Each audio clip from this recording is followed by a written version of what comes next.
Shalom Jemaat Grip, juga kepada semua Bapak Ibu yang mengikuti ibadah online pagi ini. Selamat hari Minggu, selamat jumpa kembali di ibadah Gereja Rasuli Indonesia Berkat. Kiranya damai dan berkat Tuhan selalu mengikuti setiap hidup kita.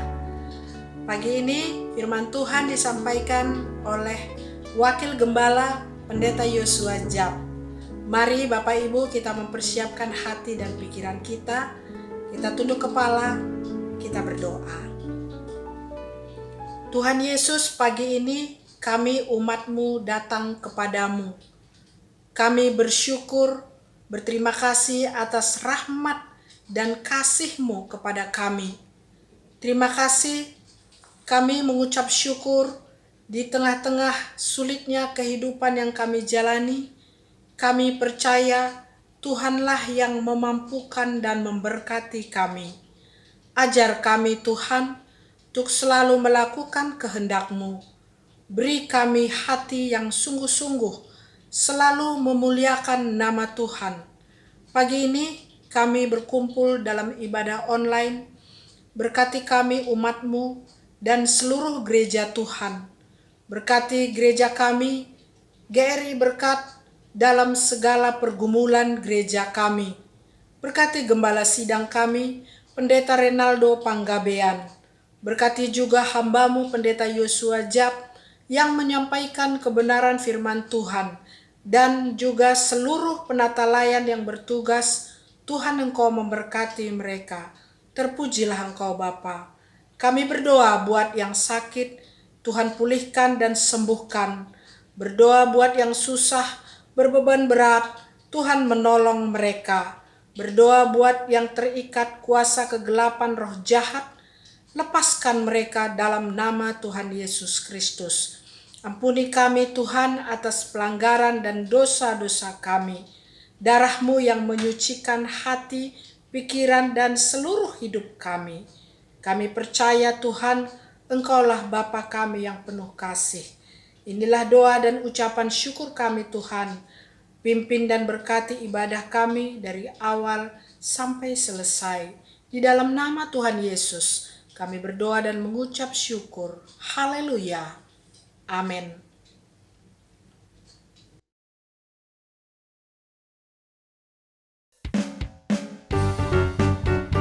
Shalom, selamat pagi Gribers. Apa kabar? Puji Tuhan, kita sudah masuk di bulan Mei dan kita mau beribadah seperti biasa. Sukacita di dalam Tuhan. Haleluya. Mari kita akan menyanyi bersama-sama. Dalam-Mu ku temukan sukacita. Dunia takkan sanggup untuk berikan. Segala bebanku pun digantikan.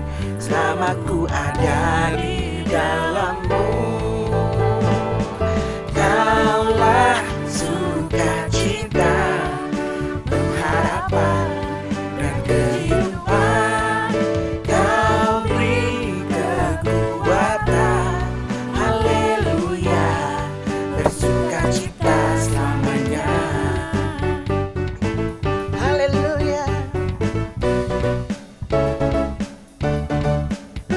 Kau ada pendamping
Mari jemaat Tuhan, saya mengundang kita bangkit berdiri bersama.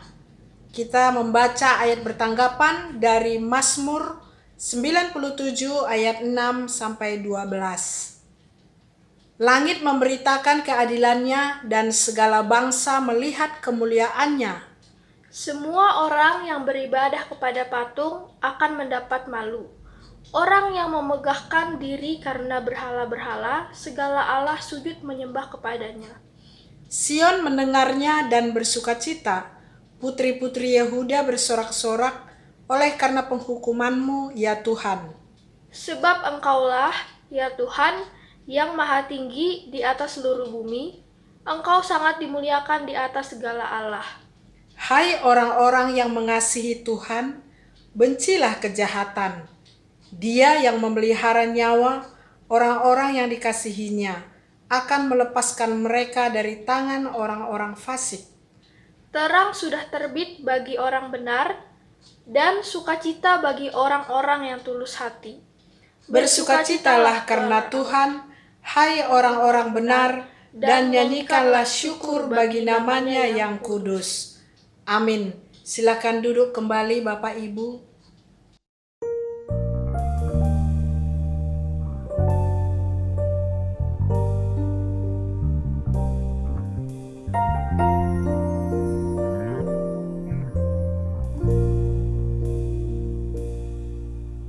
Saat ku tak melihat jalanmu, saat ku tak mengerti rencanamu, namun tetap ku pegang janjimu, pengharapanku hanya padamu.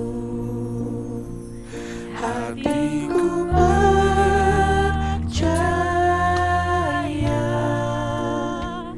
hatiku percaya,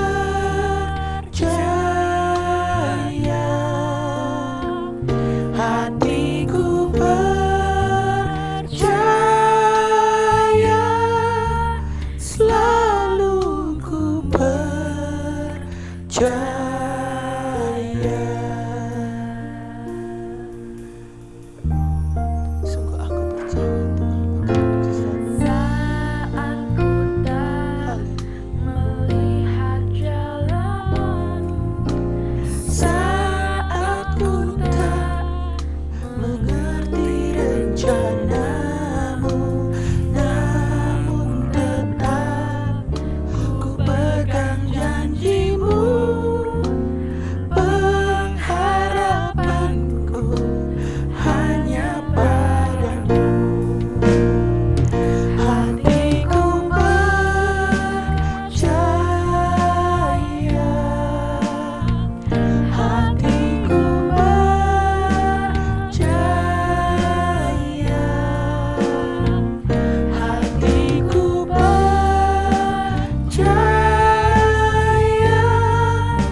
Shalom, selamat pagi Bapak Ibu Saudara yang dikasihi oleh Tuhan Yesus Kristus. Puji Tuhan, kita boleh ketemu lagi di dalam ibadah online Gereja Rasuli Indonesia Berkat. Saya percaya saudara dalam keadaan yang sehat, penuh sukacita, Dan tentunya semua itu karena pemeliharaan Tuhan yang begitu baik bagi kita semua. Amin, saudara. Nah, Bapak Ibu Saudara yang dikasihi oleh Tuhan, pada minggu yang lalu kita sudah mendengar firman Tuhan dari Pendeta Horas Siahaan yang membahas dari Efesus pasal yang ketiga dengan satu tema pikiran bahwa keselamatan dan hidup kekal yang sudah kita terima itu sebagai satu anugerah dari Allah melalui Tuhan Yesus Kristus, itu adalah bagi seluruh bangsa. Jadi bukan hanya untuk orang-orang Yahudi.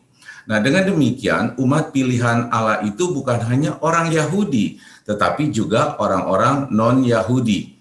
Nah, dan itu mencakup tentunya semua suku, semua bangsa yang ada di muka bumi ini. Nah, tentunya hal itu saudara berarti ada keanekaragaman. Ya, berarti ada keanekaragaman suku, bangsa, bahasa, serta budaya dari kumpulan orang-orang beriman di seluruh muka bumi ini. Nah, namun demikian Alkitab mengatakan bahwa kita semua adalah satu kesatuan dari tubuh Kristus, baik orang Yahudi maupun orang Yunani, baik budak maupun orang merdeka, telah dibaptis menjadi satu tubuh, dan kita semua diberi minum dari satu roh. Demikian 1 Korintus pasal 12 ayat ke-13 firman Tuhan katakan. Nah, Bapak Ibu Saudara, kita memang berbeda-beda, tetapi satu juga adanya. Bhinneka Tunggal Ika. Nah, bukankah itu merupakan semboyan bangsa kita, bangsa Indonesia? Nah, sepatutnya semboyan itu juga menjadi semangat bagi kita sebagai orang-orang percaya sesuai dengan firman Tuhan di dalam 1 Korintus pasal 12 ayat yang ke-12. Saya bacakan buat saudara. 1 Korintus pasal 12 ayat yang ke-12 firman Tuhan katakan begini. Karena sama seperti tubuh itu satu dan anggota-anggotanya banyak. Dan segala anggota itu sekalipun banyak merupakan satu tubuh. Demikian pula Kristus. Ya, jadi dari firman itu saudara kita paham bahwa meskipun kita berbeda-beda, ya penuh keanekaragaman, tetapi kita adanya satu sebagai tubuh Kristus. Nah, oleh karena itulah kita harus punya semangat untuk mempertahankan kesatuan dalam keanekaragaman. Dan itulah pokok renungan kita pada pagi hari ini. Kesatuan dalam keanekaragaman. Nah, sebelum kita membahas lebih jauh tentang firman Tuhan itu, mari sekarang kita satukan hati, kita minta pimpinan Tuhan ya melalui Roh Kudus yang ada di dalam diri kita supaya kita diberikan pengertian dan pemahaman dari firman Tuhan itu. Mari kita berdoa. Bapa di surga, kami mengucap syukur jika pagi hari ini kami boleh punya kesempatan istimewa satu kali lagi untuk beribadah kepada Tuhan. Kami sudah memuji, memuliakan nama Tuhan lewat pujian yang kami naikkan. Biar kiranya itu juga menyenangkan hati Tuhan. Dan saatnya kini kami hendak merenungkan firman-Mu, biar kiranya Tuhan urapi kami semua, supaya lewat kebenaran firman-Mu yang kami dengar, hati kami dikuatkan, iman kami dikuatkan Tuhan, supaya kami semakin hari semakin mengerti akan kebenaran tentang Kristus yang adalah juru selamat bagi kami. Terima kasih Bapa, urapi juga hamba-Mu yang tidak ada apa-apanya ini, supaya dari mulut lidah bibirnya hanya keluar kebenaran firman Tuhan. Kami siap belajar firman-Mu ya Bapa, di dalam nama Tuhan Yesus. Mari sama-sama yang siap belajar firman Tuhan, sama-sama katakan amin. Baik, sekarang mari Bapak Ibu kita buka firman Tuhan dari Efesus pasal yang keempat. Kita akan membacanya dari ayat yang pertama sampai yang ke-16. Efesus pasal yang keempat, ayat yang pertama sampai yang ke-16. Saya akan bacakan buat saudara dan saudara silakan ikut membacanya di rumah masing-masing. Ya, mari kita baca firman Tuhan. Efesus pasal yang keempat, ayat 1 yang sampai yang ke-16. Di dalam judul perikop, kesatuan jemaat dan karunia yang berbeda-beda. Sebab itu aku menasihatkan kamu, aku orang yang dipenjarakan karena Tuhan, supaya hidupmu sebagai orang-orang yang telah dipanggil berpadanan dengan panggilan itu. Hendaklah kamu selalu rendah hati, lemah lembut, dan sabar. tunjukkanlah kasih-Mu dalam hal membantu, dan berusahalah memelihara kesatuan roh oleh ikatan damai sejahtera, satu tubuh dan satu roh, sebagaimana kamu telah dipanggil kepada satu pengharapan yang terkandung dalam panggilan-Mu, satu Tuhan, satu iman, satu baptisan, satu Allah dan Bapa dari semua, Allah yang di atas semua dan oleh semua dan di dalam semua. Tetapi kepada kita masing-masing telah dianugerahkan kasih karunia menurut ukuran pemberian Kristus. Itulah sebabnya, kata Nas, tatkala ia naik ke tempat tinggi, ia membawa tawanan-tawanan, ia memberikan pemberian-pemberian kepada manusia. Bukankah ia telah naik, berarti bahwa ia juga telah turun ke bagian bumi yang paling bawah? Ia telah turun, ia juga telah naik jauh lebih tinggi daripada semua langit, untuk memenuhkan segala sesuatu.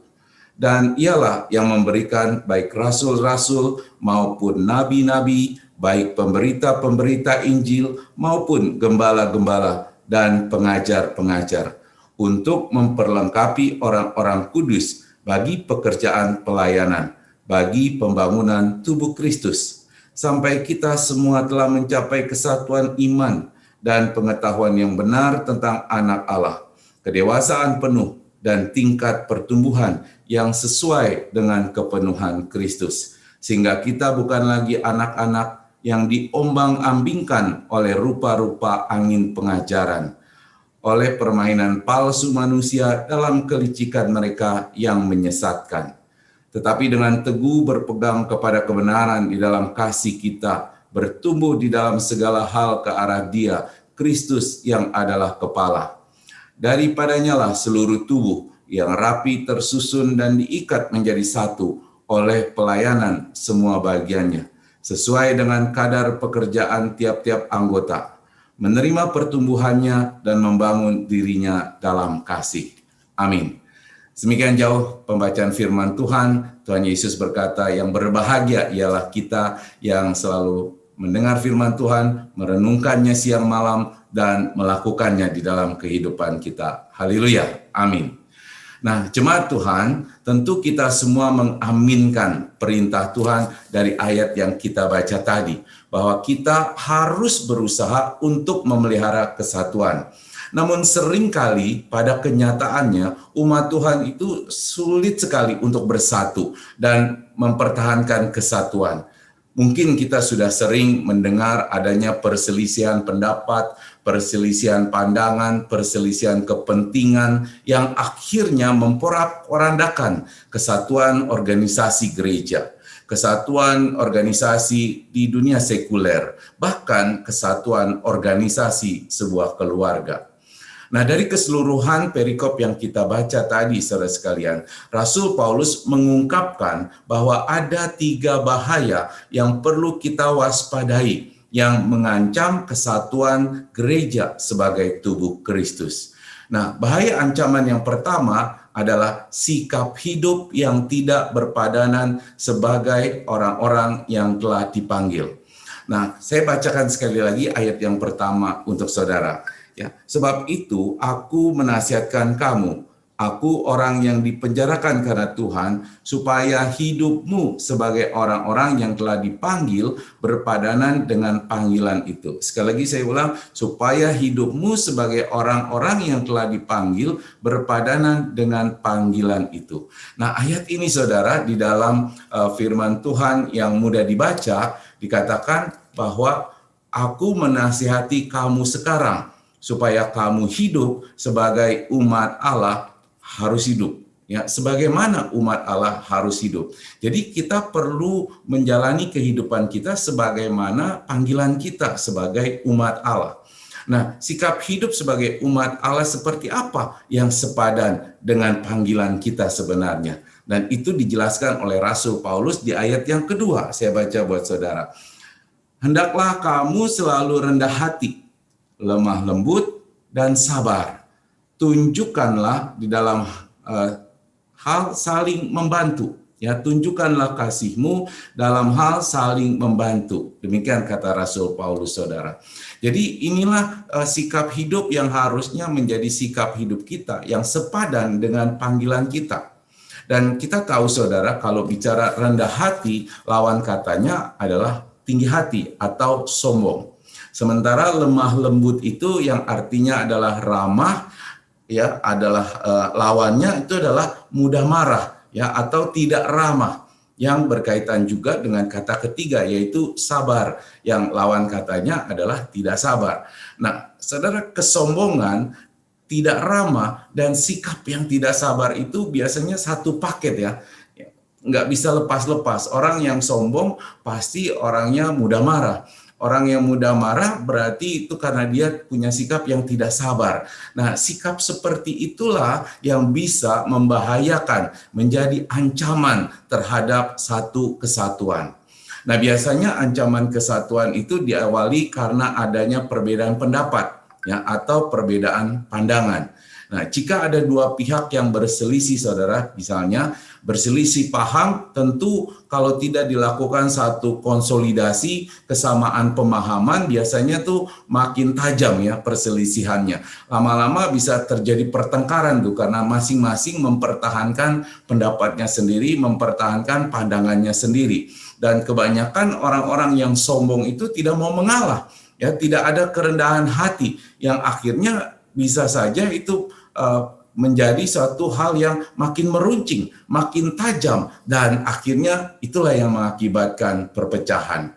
Saudara, kerendahan hati, kelembutan, kelemah lembutan, dan kesabaran, serta kepedulian kita untuk menolong sesama dengan penuh kasih, memang rasanya sulit di masa yang sulit seperti sekarang ini, di mana kita masih hidup dalam kesulitan karena masalah COVID yang berkepanjangan seperti sekarang ini.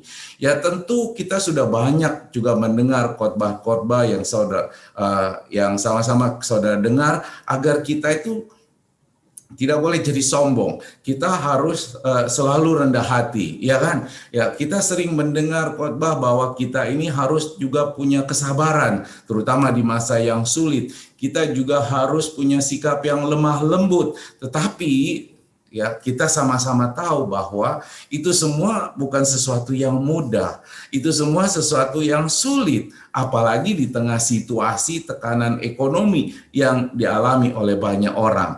Ya, di dalam situasi yang sulit ini banyak orang jadi nggak sabaran. Ya, banyak orang jadi tidak bisa menahan amarahnya. Ya, banyak orang juga yang saling iri dengan orang yang lain. Ya, tidak ada kerendahan hati. Nah, memang sulit. Setuju ya, saudara, ya. Nah, tapi biar bagaimanapun, meskipun itu hal yang sulit, kita tetap harus berusaha untuk memelihara kesatuan. Demikian kata firman Tuhan. Terlebih lagi di dalam kesatuan tubuh sebagai satu tubuh Kristus. Ya, dikatakan oleh Paulus bahwa kita ini harus berusaha untuk menjadi satu kesatuan, ya, sebagai kesatuan roh, kata Rasul Paulus. Nah, Bapak Ibu Saudara yang dikasihi Tuhan, kita terlebih lagi harus menyadari sebenarnya bahwa sebagai umat Allah, untuk menjadi satu kesatuan itu bukan semata-mata karena hasil dari usaha kita sendiri. Ya, memang kita perlu berusaha, tetapi sebetulnya itu bukan semata-mata karena usaha kita sendiri. Kesatuan umat Allah bersumber dari Allah yang satu.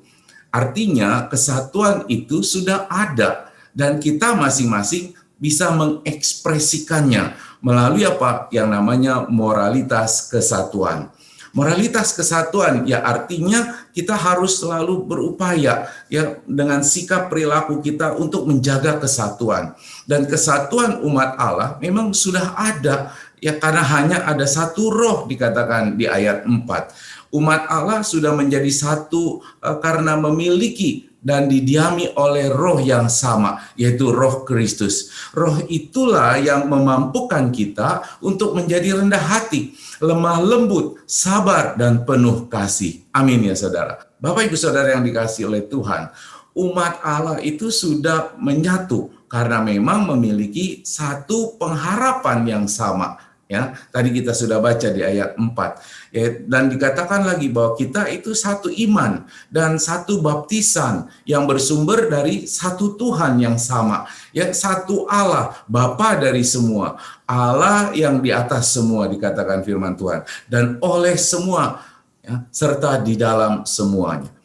Jadi siapakah yang pantas menyombongkan diri, tidak ramah dan tidak sabaran terhadap umat Tuhan yang lainnya? Padahal Bapa kita adalah sama, satu adanya.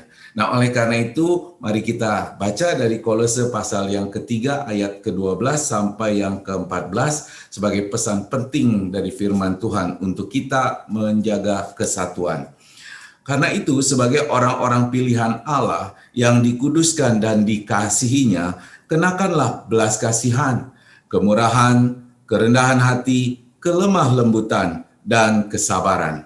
Sabarlah kamu seorang terhadap yang lain, dan ampunilah seorang akan yang lain. Apabila yang seorang menaruh dendam terhadap yang lain, sama seperti Tuhan telah mengampuni kamu, kamu perbuat jugalah demikian.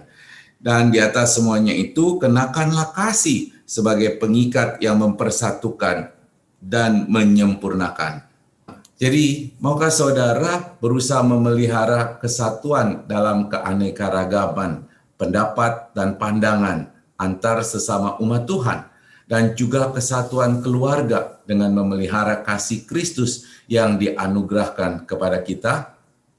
Biarlah itu menjadi satu perenungan kita.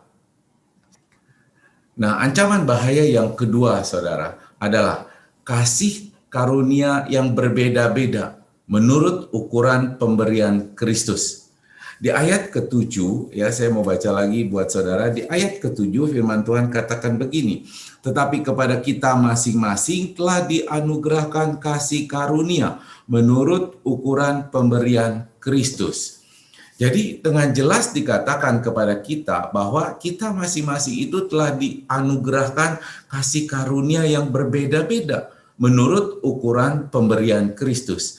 Ini berbicara saudara tentang pembagian tugas pekerjaan sebetulnya yang Kristus anugerahkan kepada masing-masing kita untuk pembangunan kerajaan Allah di muka bumi ini. Kristus adalah kepala, amin ya saudara. Dan tentu dia sudah menentukan kepada kita masing-masing tugas-tugas pekerjaan pelayanan yang harus kita kerjakan.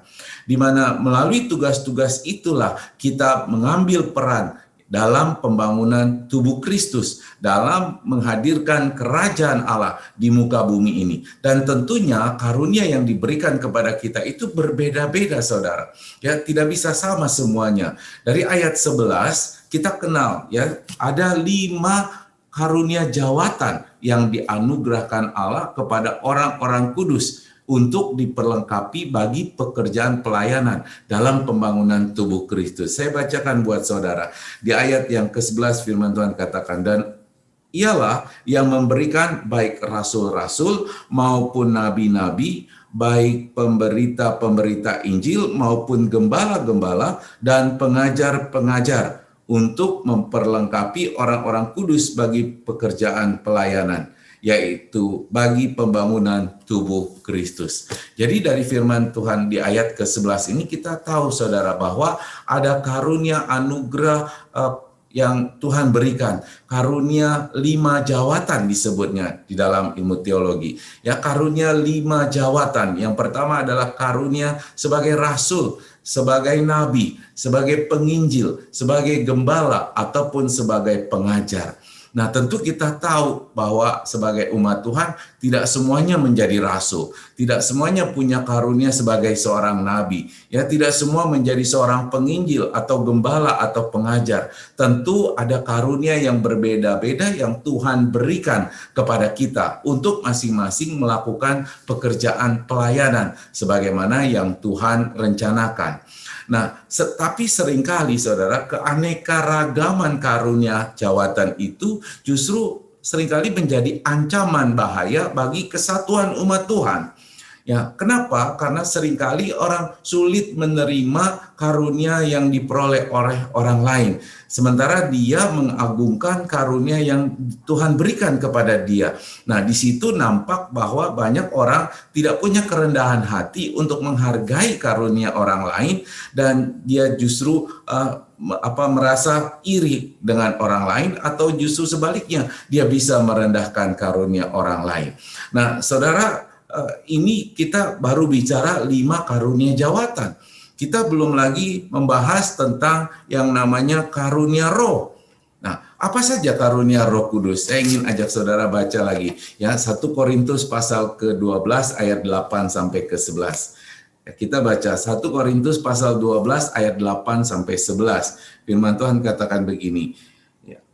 Sebab kepada yang seorang roh memberikan karunia untuk berkata-kata dengan hikmat, dan kepada yang lain roh yang sama memberikan karunia berkata-kata dengan pengetahuan.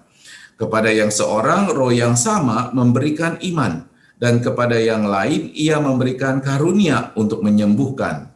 Kepada yang seorang roh memberikan kuasa untuk mengadakan mujizat, dan kepada yang lain ia memberikan karunia untuk bernubuat, dan kepada yang lain lagi ia memberikan karunia untuk membedakan bermacam-macam roh. Kepada yang seorang ia memberikan karunia untuk berkata-kata dengan bahasa roh, dan kepada yang lain ia memberikan karunia untuk menafsirkan bahasa roh itu. Jadi dari firman Tuhan ini, saudara, kita tahu bahwa ada 9 karunia Roh Kudus yang diberikan kepada umat Tuhan. Nah, apa saja 9 karunia Roh Kudus itu? Tadi kita sudah baca. Yang pertama ada yang namanya karunia berkata-kata dengan hikmat. Yang kedua berkata-kata dengan pengetahuan. Ada karunia iman, ada karunia penyembuhan, ada karunia mengadakan mukjizat, ada karunia bernubuat, membedakan bermacam-macam roh, ada juga karunia yang berkata-kata dengan bahasa roh, dan ada yang diberikan karunia untuk menafsirkan bahasa roh itu. Ya, jadi karunia Roh Kudus itu berbeda-beda, saudara. Ya, tentu tidak semua kepada kita diberikan. Ada yang diberikan 1 karunia, ada yang 2, ada yang 3, dan seterusnya. Ya, jadi ada 9 karunia roh yang kalau dikombinasikan dari 9 karunia roh itu saja, saudara, maksudnya kalau ada yang diberikan 1 karunia, atau ada yang 2 karunia, atau 3 karunia, atau berapapun karunianya, maka kalau dikombinasikan itu kemungkinan akan ada dari 9 kombinasi karunia Roh Kudus itu ada kurang lebih 986.400 kombinasi. Hampir 1 juta kombinasi. Ya, sangat beragam, saudara. Ya, oleh karena itu ya kita justru harus menyadari memang kepada kita masing-masing tidak diberikan karunia-karunia yang sama, yang berbeda-beda, sehingga kita perlu menghargai keanekaragaman itu. Nah, ini belum lagi kita merenungkan, saudara, ternyata ada karunia motivasi pelayanan. Ya. Nah, dari mana kita tahu? Saya ingin ajak saudara sekarang baca dari Roma pasal 12 ayat yang ke-6 sampai ke-8. Ya. Roma pasal 12 ayat 6 sampai 8. Nah, dari sini kita akan mendapat nanti ada karunia motivasi. Ya, ini berbeda lagi, saudara. Oke, Roma 12 ayat yang ke-6 sampai ke-8. Demikian firman Tuhan. Demikianlah kita mempunyai karunia yang berlain-lainan menurut kasih karunia yang dianugerahkan kepada kita. Jika karunia itu adalah untuk bernubuat, baiklah kita melakukannya sesuai dengan iman kita. Jika karunia untuk melayani, baiklah kita melayani. Jika karunia untuk mengajar, baiklah kita mengajar. Jika karunia untuk menasihati, baiklah kita menasihati. Siapa yang membagi-bagikan sesuatu, hendaklah ia melakukannya dengan hati yang ikhlas. Siapa yang memberi pimpinan, hendaklah ia melakukannya dengan rajin. Siapa yang menunjukkan kemurahan, hendaklah ia melakukannya dengan sukacita. Nah, ini adalah karunia motivasi pelayanan yang bisa kita ingat-ingat, saudara. Pertama, ada yang namanya karunia bernubuat, karunia melayani, karunia mengajar, karunia menasihati, karunia untuk memberi, ada karunia untuk memimpin, dan ada karunia untuk berbelas kasihan. Nah, 5 karunia jawatan dikombinasikan dengan 9 karunia roh dan dikombinasikan lagi dengan karunia-karunia motivasi pelayanan. Wah, luar biasa. Sepertinya keanekaragaman yang unlimited, yang tidak terbatas. Begitu beragamnya karunia pemberian Allah bagi kita masing-masing sebagai umat pilihannya. Ya, ini menunjukkan betapa luar biasanya Allah kita, saudara. Nah, oleh karena itu sudah sangat wajar kalau kita satu dengan yang lain punya berbeda-beda karunia. Ya, ada keanekaragaman karunia yang diberikan oleh Tuhan kepada masing-masing kita. Dan tentunya itu semua bukan justru untuk memecah belah kita, ya, memecahkan kesatuan kita, tetapi harus justru saling melengkapi satu dengan yang lain dalam pembangunan tubuh Kristus. Ya, tapi memang saudara, seringkali justru keanekaragaman itu menjadi pemicu rapuhnya kesatuan umat Tuhan. Ya, sekali lagi, kenapa itu bisa terjadi? Jelas ya, karena tidak adanya kerendahan hati, tidak adanya kelemah lembutan, tidak adanya kesabaran satu dengan yang lain. Masing-masing membanggakan karunia-karunia yang dimilikinya. Masing-masing saling merendahkan karunia yang diberikan oleh Tuhan kepada yang lain. Mungkin bagi saudara yang diberikan cuma satu karunia, kadang-kadang juga merasa rendah dirinya. Ya, kayaknya saya kok kayaknya sedikit amat karunianya, ya, merasa jadi kecil hati, ya. Nah, sehingga dengan demikian saudara seringkali menghindar ketika menjalankan tugas pelayanan saudara karena merasa karunianya cuma satu, ya. Saudara juga mungkin dengan itu membuat jadi iri hati ketika melihat orang lain, kok dia karunianya banyak, ya Tuhan kasih, ya, kenapa saya cuma satu? Dan ini adalah ancaman untuk kesatuan kita sebagai tubuh Kristus. Nah, barangkali juga saudara dianugerahkan karunia yang banyak. Nah, kalau demikian, janganlah kita tinggi hati, jangan kita sombong, jangan merasa kita lebih superior dari yang lain. Ya, jangan kita malah jadi arogan, ya, jadi mudah marah, ya, mudah tersinggung, nggak ramah karena kita merasa kita yang lebih hebat dari yang lain itu. Ya, kenapa? Karena Tuhan memberikan karunia yang lebih banyak bagi saudara dibandingkan dengan yang lain, berarti saudara dipercaya untuk melakukan tugas pekerjaan yang lebih banyak. Dan tentunya itu semua harus diselesaikan dengan tuntas sebagai tugas tanggung jawab kita sebagai umat pilihan Tuhan yang sudah diberikan karunia begitu luar biasa.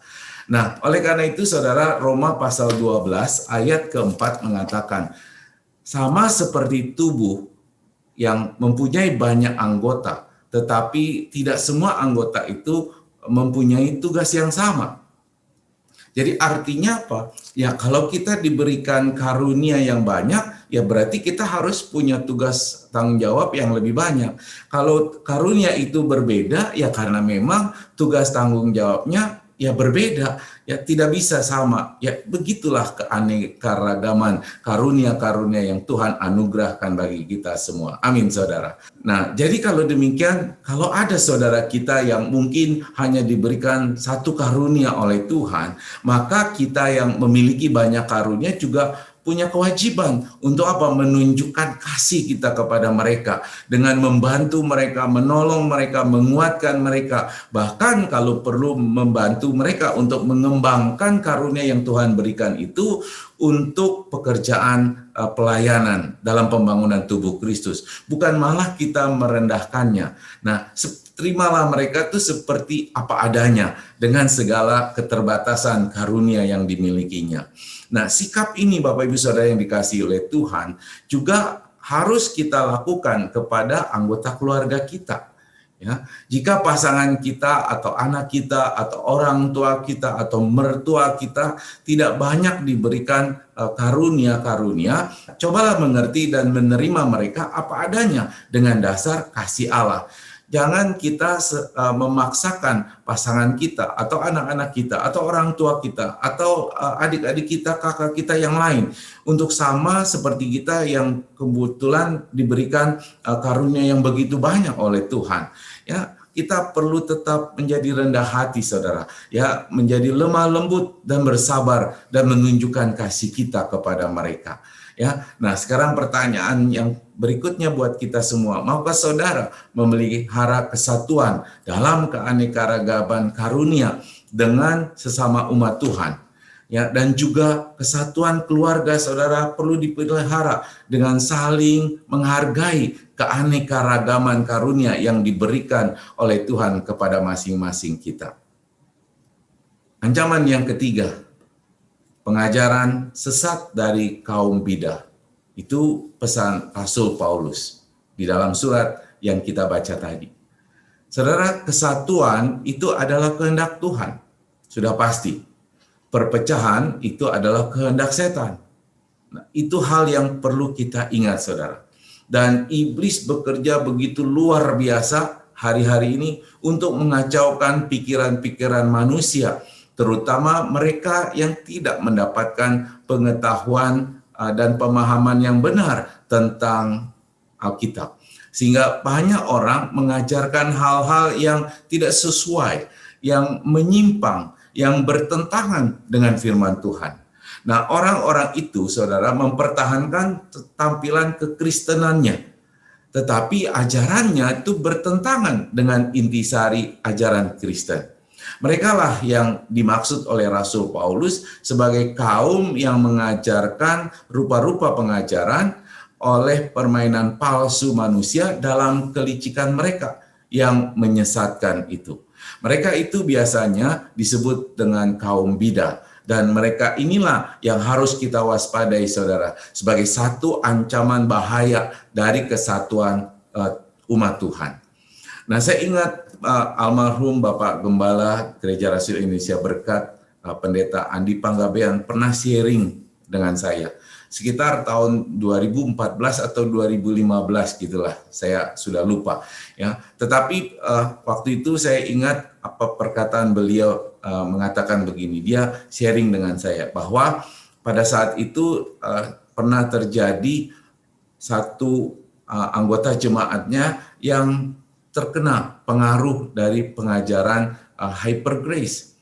Nah, singkatnya dia katakan, Bang Andi katakan pada waktu itu, karena dia terkena pengaruh, maka dia berusaha untuk mempengaruhi jemaat-jemaat yang lain. Dan konon menurut dugaannya ada beberapa jemaat yang akhirnya ikut aliran tersebut dan meninggalkan GRI Berkat. Nah, ini kenapa terjadi, saudara? Ya, karena pengaruh dari para bidah yang melakukan atau menyebarkan pengajaran-pengajaran yang menyesatkan, yang tidak sesuai dengan Alkitab. Nah, saudara yang dikasihi oleh Tuhan, memang kita ini saling berbeda satu dengan yang lain. Tetapi kita harus berusaha untuk mempertahankan kesatuan iman. Dan pengetahuan yang benar itu menjadi dasar. Ya, pengetahuan yang benar tentang Tuhan Yesus Kristus sesuai dengan apa yang Alkitab ajarkan. Nah, seringkali saya pesankan kepada kita semua untuk selalu waspada. Karena hari-hari ini banyak orang dengan pemikiran-pemikirannya sendiri, bukan berdasarkan Alkitab, memberikan pengajaran-pengajaran lewat khotbah-khotbah, mimbar-mimbar agama Kristen. Nah, ini yang harus kita waspadai, saudara. Nah, oleh karena itu kita harus serius untuk apa? Untuk belajar firman Tuhan. Agar kita ini semakin memiliki iman yang kuat, iman yang kokoh, iman yang dewasa, iman yang terus bertumbuh di dalam segala hal ke arah Dia. Hanya ke arah Dia, Yesus Kristus yang adalah kepala. Kita harus fokus kepada Kristus. Hati dan pikiran kita harus senantiasa terarah kepada Kristus. Karena itulah yang akan membuat kita terus tetap setia mengikut Tuhan Yesus. Dan kita akan mampu menjaga kesatuan dengan umat Tuhan yang lainnya. Ya, kenapa? Karena pengajaran-pengajaran para bidah itu justru seringkali mengacaukan pandangan, pemikiran, paradigma, ya, bahkan mengubahkan iman seseorang. Ya, Banyak orang hari-hari ini lebih percaya perkataan pendeta. Selalu dikit-dikit kata pendeta ini, kata pendeta itu. Harusnya kan kita selalu memperkatakan firman Tuhan. Kata firman Tuhan, bukan kata pendeta, saudara. Nah, maka dari itu kita harus betul-betul belajar. Ya, di masa pandemi ini memang situasinya memaksa kita, banyak orang Kristen beribadah secara online. Dan akhirnya ya terkena atau mendapat kemudahan untuk mendengarkan khotbah di mana-mana. Ya, bahkan satu hari bisa pindah beberapa gereja, ya dengerin beberapa hamba Tuhan, ya pendeta yang berkhotbah. Nah, kita harus pandai-pandai memilah dan memilih. Jangan sampai pikiran kita itu disesatkan oleh pengajaran-pengajaran yang tidak sesuai dengan firman Tuhan, saudara. Jangan sampai akhirnya dengan pengajaran yang kita terima itu, yang tidak sesuai dengan firman Tuhan itu, akhirnya membuat kita jadi saling berdebat, saling membenarkan ya perkataan yang kita dengar dari para pendeta itu. Kita harus mengecek kembali semuanya apakah sesuai dengan Alkitab, apakah sesuai dengan firman Tuhan. Kalau tidak sesuai, lebih baik kita tidak usah berdebat, yang akhirnya nanti bisa menimbulkan pertengkaran yang ujung-ujungnya ya terjadi perpecahan. Nah, itulah sebabnya kita sekali lagi tetap perlu waspada. Saudara, percayalah bahwa pertengkaran itu terjadi karena tidak ada kerendahan hati, tidak ada kelemah lembutan, dan tidak adanya kesabaran satu dengan yang lain. Kita bisa saja berbeda pendapat, kita bisa saja berbeda pandangan, saudara. Tetapi hendaklah kalau semua sesuai dengan Alkitab, tidak ada yang patut dipertentangkan. Amin, saudara. Ya, kalau sesuai dengan Alkitab, kita harus sama-sama mengaminkannya. Nah, oleh karena itu, ketika kita mendengar firman Tuhan yang dikhotbahkan, kita harus sekali lagi waspada. Kita harus selalu menjadikan apa yang kita dengar itu kita ukur, ya kita cek and recheck dengan Alkitab, dengan firman Tuhan. Kalau tidak sesuai, alangkah lebih baiknya saudara tidak usah memasukkan itu ke dalam hati dan pikiran saudara. Ya lupakan saja. Nah, kenapa? Karena kembali harus kita berdasarkan kepada Alkitab, kepada firman Tuhan. Nah, mungkin bagi saudara ada yang merasa, oh saya sudah imannya dewasa kok, saya sudah kuat kok, saya tidak lagi makan makanan lunak, saya perlu makanan-makanan yang keras. Oke, fine. Tetapi ingat, ya tidak semua orang percaya sudah siap untuk menerima makanan yang keras. Belum tentu mereka itu imannya sudah dewasa. Nah, kalau mereka belum dewasa tetapi mendengar firman Tuhan sebagai makanan yang keras, makanya ini bisa dikacaukan cara berpikirnya, pandangannya bisa berubah, saudara. Ya, imannya bisa tergoncang. Makanya kita yang sudah dewasa perlu bijaksana, perlu kerendahan hati, ya, perlu kelemah lembutan, perlu kesabaran, terutama ketika menghadapi anak-anak Tuhan yang mungkin belum dewasa, yang imannya mungkin masih kanak-kanak. Kita harus saling mengingatkan, dan tentu kita harus saling menguatkan apabila ada di antara kita yang imannya belum dewasa, atau ada yang mungkin imannya sedang terguncang, atau yang imannya sedang lemah. Ya, kita perlu saling menguatkan, bukan saling menyombongkan diri kita, ya, merasa kita ini udah paling tahu segalanya tentang Alkitab. Bapak Ibu Saudara yang dikasihi oleh Tuhan, ya saya ingin mendorong kita semua untuk terus belajar tentang firman Tuhan, ya, untuk terus mengerti akan kebenaran tentang Kristus yang sesungguhnya. Karena saya sendiri merasa belumlah apa-apa. Masih banyak yang perlu dipelajari. Masih banyak yang perlu digali dari Alkitab ini, saudara. Nah, maka dari itu kita janganlah merasa sombong. Kita merasa sudah pintar segalanya. Nah, kenapa kita perlu pemahaman yang benar tentang firman Tuhan? Alkitab mengatakan bahwa supaya kita tidak mudah terombang-ambing imannya oleh angin-angin pengajaran yang hari-hari ini semakin kuat, pengajaran-pengajaran yang menyimpang dari kebenaran firman Tuhan, supaya kita tidak tersesat. Nah, maukah saudara memelihara kesatuan dalam keanekaragaman dengan lebih waspada terhadap pemikiran-pemikiran ataupun pengajaran-pengajaran yang tidak sesuai dengan firman Tuhan? Dan maukah saudara menolong saudara yang lain supaya mereka juga memiliki pengenalan akan kebenaran tentang Kristus yang sesungguhnya seperti yang Alkitab ajarkan bagi kita semua.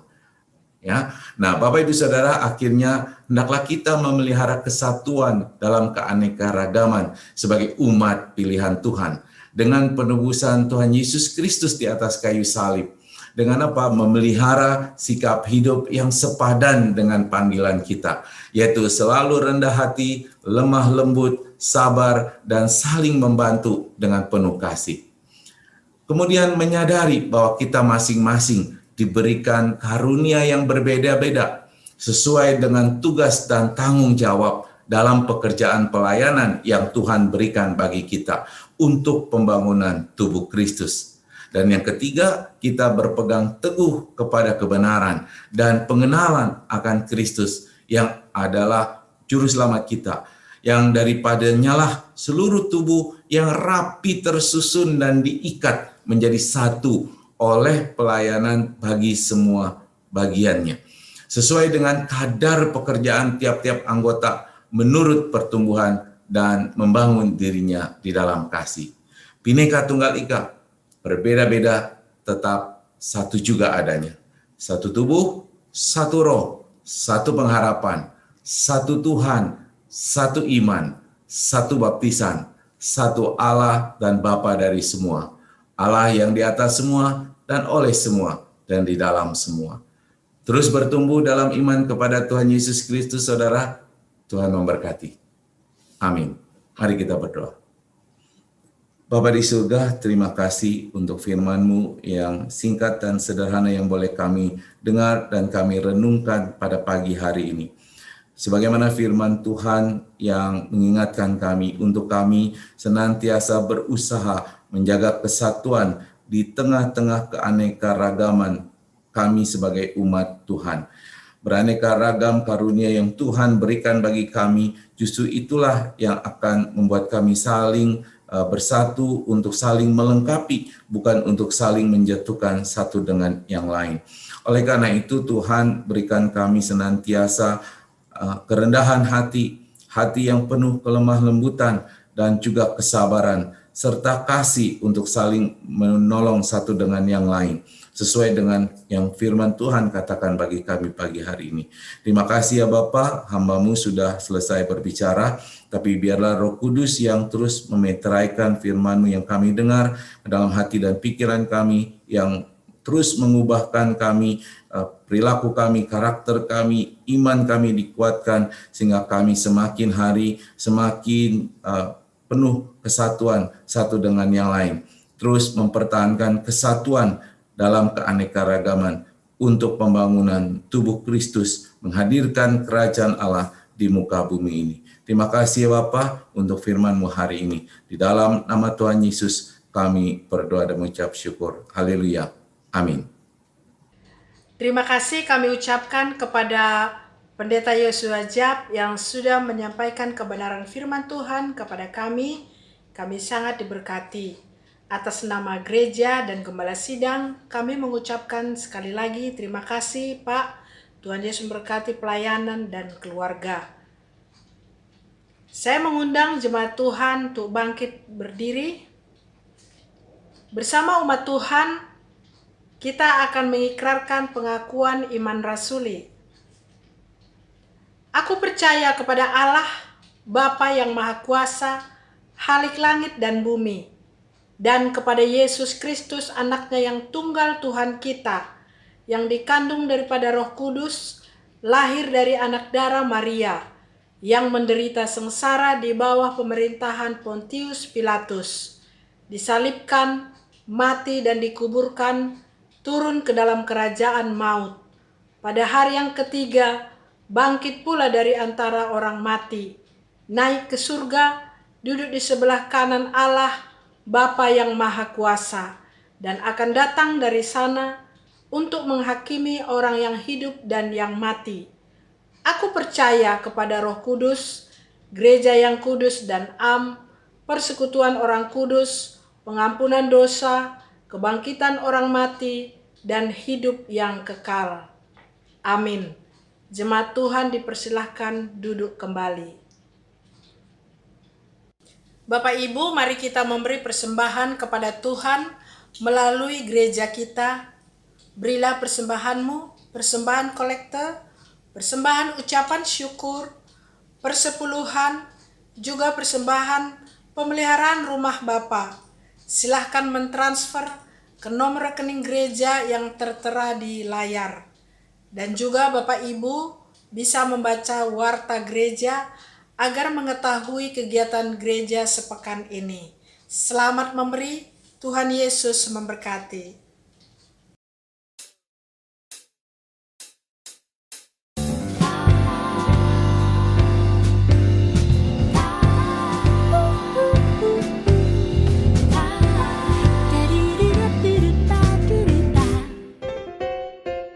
Tiap langkahku diatur oleh Tuhan, dan tangan kasih-Nya memimpinku.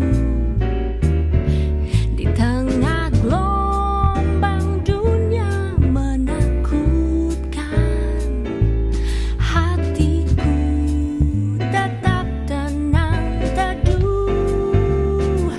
Tiap langkahku ku tahu Tuhan yang pimpin ke tempat tinggiku dihantarnya, hingga sekali nanti aku tiba di rumah Bapa surga yang bakal.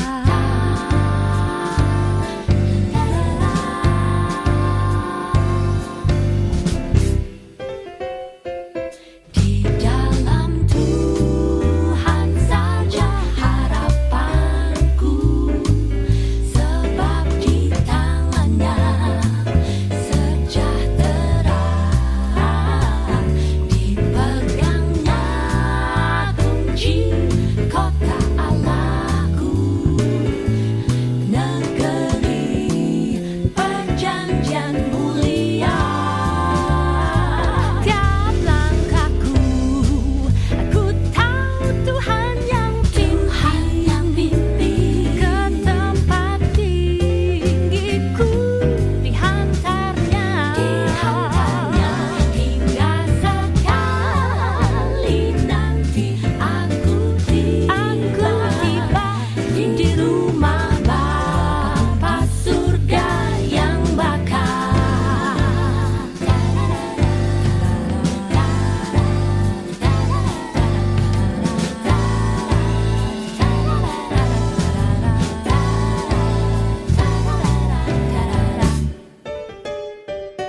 Tiap langkahku diatur oleh Tuhan, dan tangan kasih-Nya memimpinku. Di tengah gelombang dunia menakutkan, oh, hatiku tetap tenang teduh. Tiap langkahku ku tahu Tuhan yang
Baik, terima kasih untuk persembahan Bapak Ibu Saudara sekalian. Kiranya Tuhan Yesus memberkati.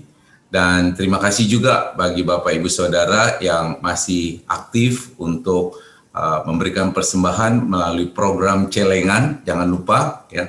Dan bulan depan sepertinya celengan itu sudah boleh kita serahkan kembali ke gereja untuk kita gunakan dananya untuk menutupi kewajiban-kewajiban biaya operasional dari gereja kita yang cukup besar. Dan terima kasih juga bagi Bapak Ibu Saudara yang sudah memberikan pernyataan iman, ya janji iman untuk memberikan persembahan secara rutin setiap bulannya. Nah, bagi yang belum, silakan jika Tuhan menggerakkan hati saudara, boleh meminta formulirnya kepada pengurus gereja. Dan kami juga mengundang Bapak Ibu Saudara untuk ikut berperan di dalam kegiatan penggalangan dana, khususnya kita akan mengadakan garage sale ya, yang tentunya kita perlu pengumpulan barang-barang yang bisa dijual untuk penggalangan dana bagi gereja kita. Ya silakan nanti saudara menghubungi pengurus gereja untuk keterangan lebih lanjutnya. Dan saya juga berharap untuk Bapak Ibu Saudara ikut ambil bagian di dalam ibadah persekutuan doa setiap hari Jumat jam 7.30 malam, di mana di sana kita akan belajar lebih mendalam tentang firman Tuhan yang dikhotbahkan hari ini.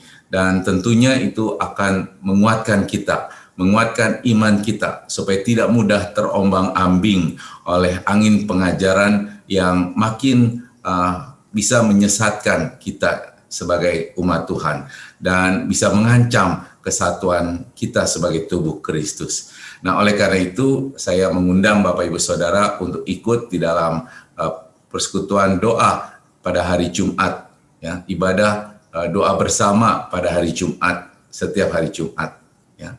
Dan Bapak Ibu Saudara juga boleh mengikuti ibadah renungan tengah minggu setiap hari Rabu di jam 7.30 juga.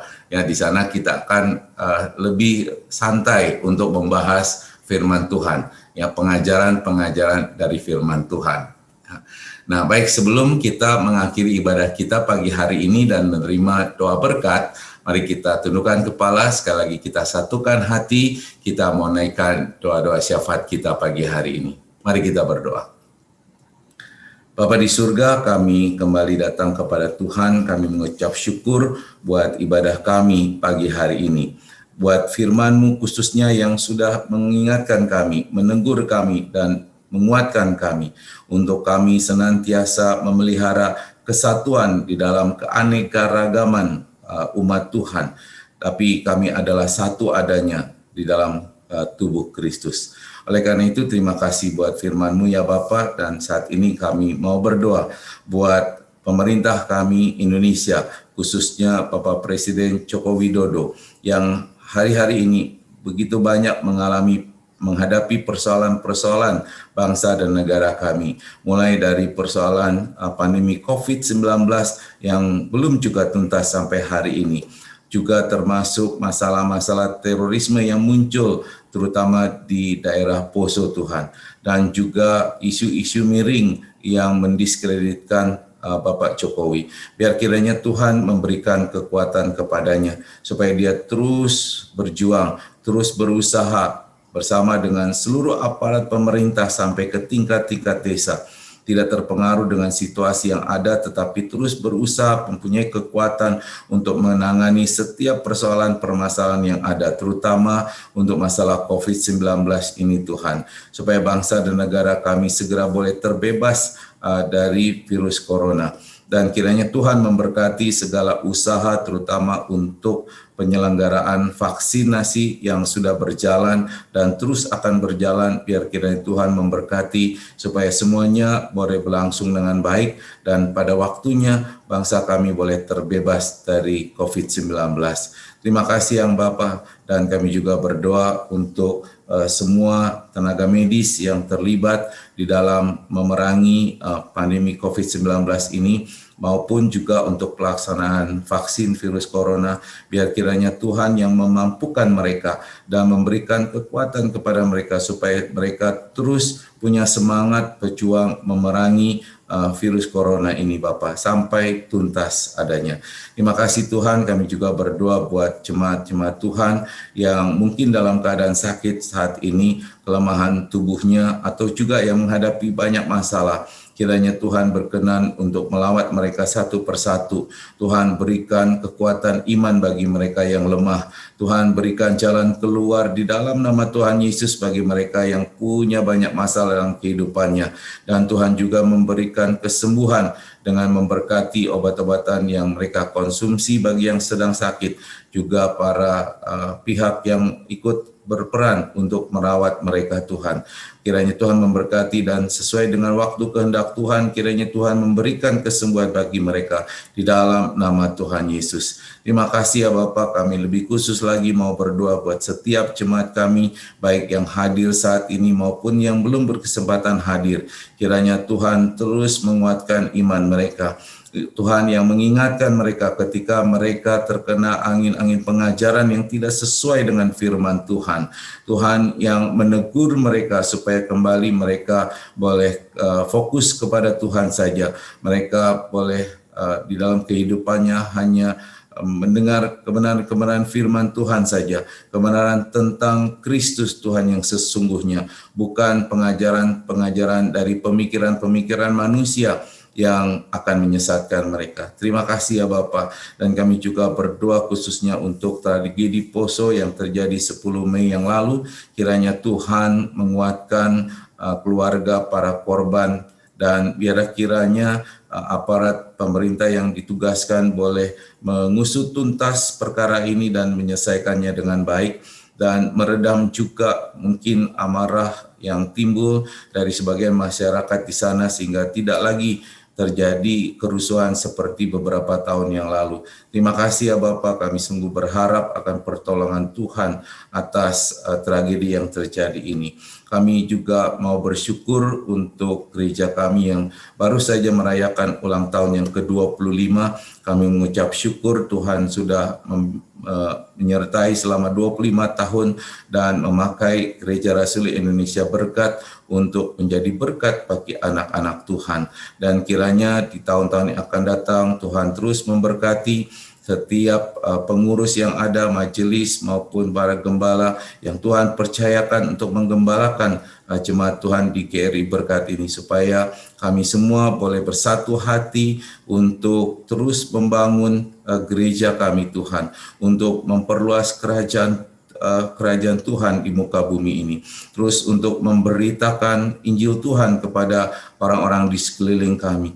Kami punya hati yang berkobar-kobar untuk melaksanakan amanat agung, menjadikan semua bangsa murid-Mu ya Bapa, lewat pengajaran-pengajaran yang sesuai dengan kebenaran firman Tuhan.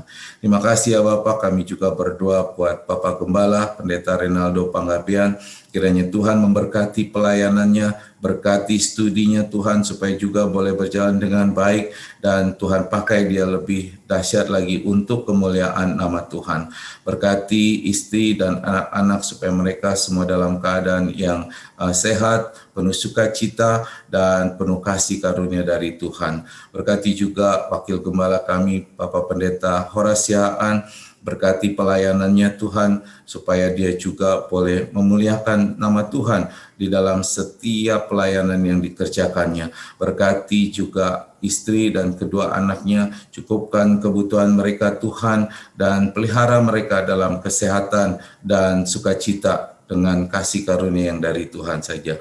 Berkati juga setiap majelis dan pengurus dari Gereja Rasuli Indonesia Berkat ini ya Bapa, berkati kehidupan mereka masing-masing, berkati pekerjaan mereka, dan biarlah apa yang mereka lakukan boleh memberikan kemuliaan bagi nama Tuhan, menjadi kemuliaan bagi nama Tuhan saja. Terima kasih Tuhan, dan terakhir kami mau berdoa untuk gereja kami secara khususnya untuk kebutuhan dana yang begitu besar yang masih dibutuhkan untuk menutupi kewajiban biaya operasional. Tuhan, sebagai manusia kami terbatas. Sebagai manusia kami melihat ini sesuatu yang mustahil untuk kami bisa selesaikan. tapi kami percaya akan kuasa-Mu, kami percaya akan kasih Tuhan, dan kami percaya pada waktunya Tuhan yang akan mencukupkan serta memberikan jalan keluar sehingga semua masalah ini boleh ada jalan keluar yang terbaik sesuai dengan rencana dan kehendak Tuhan saja. Terima kasih Bapa, inilah doa-doa syafaat kami. Masih banyak hal yang ada di hati dan pikiran kami, tapi kami percaya Tuhan lebih mengetahui segala apa yang ada di hati dan pikiran kami, terutama untuk umat Tuhan yang hadir pada pagi hari ini. Biar kiranya Tuhan yang melawat mereka satu persatu, Tuhan yang menguatkan iman mereka, Tuhan yang memberikan kekuatan penghiburan dalam mereka menghadapi berbagai persoalan, dan Tuhan juga yang menjamah mereka yang sakit supaya mereka memperoleh kesembuhan di dalam nama Tuhan Yesus. Terima kasih ya Bapa, inilah doa syafaat kami yang kami naikkan dan beralaskan di dalam nama Tuhan Yesus Kristus yang sudah mengajar kami berdoa. Bapa kami yang di surga, dikuduskanlah nama-Mu, datanglah kerajaan-Mu, jadilah kehendak-Mu di bumi seperti di surga. Berikanlah kami pada hari ini makanan kami yang secukupnya, dan ampunilah kami akan kesalahan kami, seperti kami juga mengampuni orang yang bersalah kepada kami. Dan janganlah membawa kami ke dalam pencobaan, tetapi lepaskanlah kami daripada yang jahat, karena Engkaulah yang mempunyai kerajaan dan kuasa dan kemuliaan sampai selama-lamanya. Haleluya. Amin. Baik, saya undang jemaat untuk bangkit berdiri. Mari sekarang angkat kedua tanganmu, tengadahkan wajahmu, terima dan aminkan berkat yang datang dari surga. Tuhan memberkati engkau dan melindungi engkau. Tuhan menyinari engkau dengan wajah-Nya dan memberi engkau kasih karunia. Tuhan menghadapkan wajah-Nya kepadamu dan memberi engkau damai sejahtera. Kiranya kasih Allah Bapa dan kasih Tuhan Yesus Kristus serta pertolongan dari Roh Kudus menyertai kamu sekalian mulai dari sekarang sampai Tuhan datang kedua kalinya, bahkan sampai selama-lamanya. Mari yang diberkati Tuhan sama-sama katakan amin. Terima kasih ya Bapa, ya Yesus, ya Roh Kudus, ku berterima kasih.